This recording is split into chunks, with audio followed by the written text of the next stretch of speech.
cupcake mommy lives. Oh yeah, the cupcake mommy lives. Hi everyone, it's Lily. I'm in such a good mood today. We are upstairs in the playroom and you will be hearing Liam in the background, and maybe Luke will do his new grunting noise that he does. It's so cute. Say hi to everyone, Lukey. Hola! Hi baby. Can you say hi? You are such a sweet boy. Yes you are. Yes you are. So anyways, yes you are. Brother's coming to play. He loves him.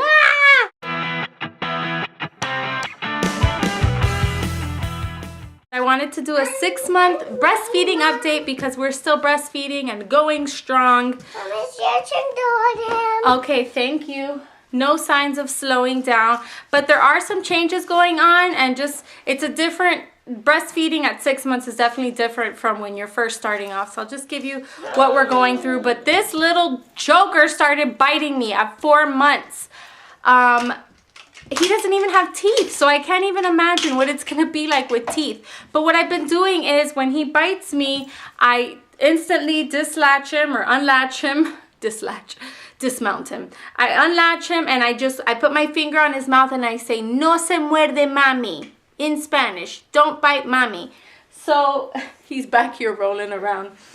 So half the times he just laughs and bites me again, little stinker. But I just keep doing the same thing, and I'm hoping. I'm not biting someone. No, it's not you. I'm talking about Lukey. Oh yeah. Yeah.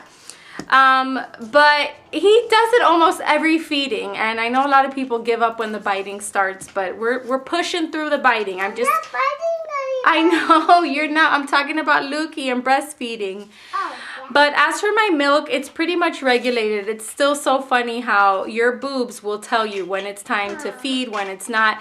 Sometimes even when I'm out, I'm like, oh no, I need to get back home. I gotta go feed Luke. He's probably crying. And like, sure enough, my husband texts me, hey, Luke's, you know, still crying or whatever. So it's just funny how it's just like so regulated in that way. I have been pumping, and I have left him with James a few times with my husband, and I left him with a sitter twice.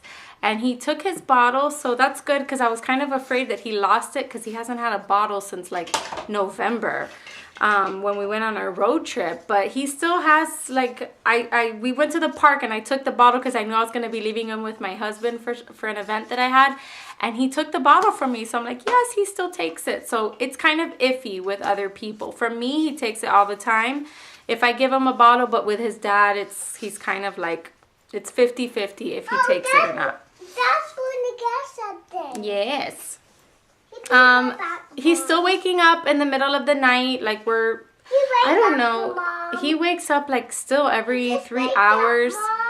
Yes, Liam. He wakes up like every 3 hours, and I guess I don't feel sleep deprived or anything, and maybe it's like by now it's just a habit. I don't know if he should be sleeping through the nights at 6 months. I don't think Liam did, but I don't expect them to. And Lukey sleeps right next to me, so it's not a big deal. I just roll over, put him on, and we keep sleeping. So that's how we do it, and I've never felt sleep deprived like ever, even though he wakes up still every 2 to 3 hours. It just depends, but it's just quickly. He'll usually like feed anywhere from 5 to just 10 minutes. It's a really quick little nursing session.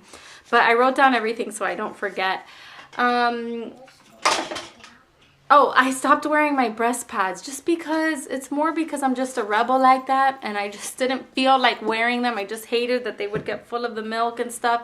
And again, like, I'm not leaking as much, but every now and then I will realize that I'm leaking. My milk does come in strong, and so I will have to be like, ooh, and hold it, and then I'll just like release it. Once it's like come in, I'm like, okay, that's my like handmade DIY breast pads. I just like hold it in, and then I'm fine after that. But the other day I was working and I pumped, so that's what I'm gonna talk about next is, oh, hello. Yes, I've been pumping. So when I've had to leave them, and the other day I worked, I had an expo and my booth was set up, and what am I saying? I had to pump to leave him because I was leaving him for the first time for like a full day with his dad. And so I totally didn't think about it, but I pumped. I'm like, okay, he's good to go. I left him milk, but I totally forgot about my boobs, that they were gonna be engorged. And they totally were. Like by 5 o'clock, I think I left him at like 9:30, almost 10. And by 5, I was like, I couldn't take it anymore. I only pumped from one boob I fed him right before I left from this side. So by 5 o'clock, this side was like huge and so painful. I ended up leaving an hour early because of that, because I couldn't take it anymore. But when I pump, it just throws it all off, because like I said, my boobs are regulated, and so it's just like it knows when to produce the milk. So when I pump, it like throws it all off, and then I'm like engorged, or I don't have enough milk or whatever. But anyways, I'm still loving every minute of our breastfeeding. I just love this little boy so much. I just love. Like there's not a time I breastfeed that I'm just not like, oh, I just love you.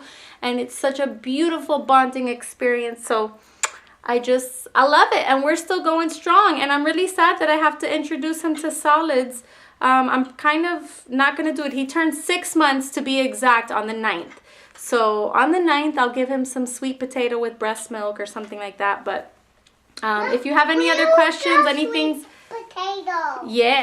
So that's our little breastfeeding update. I just want to encourage you guys to keep going. Whether you're pumping, working, staying home, keep on going. It's like the best thing for our little babies. Bye. It takes more than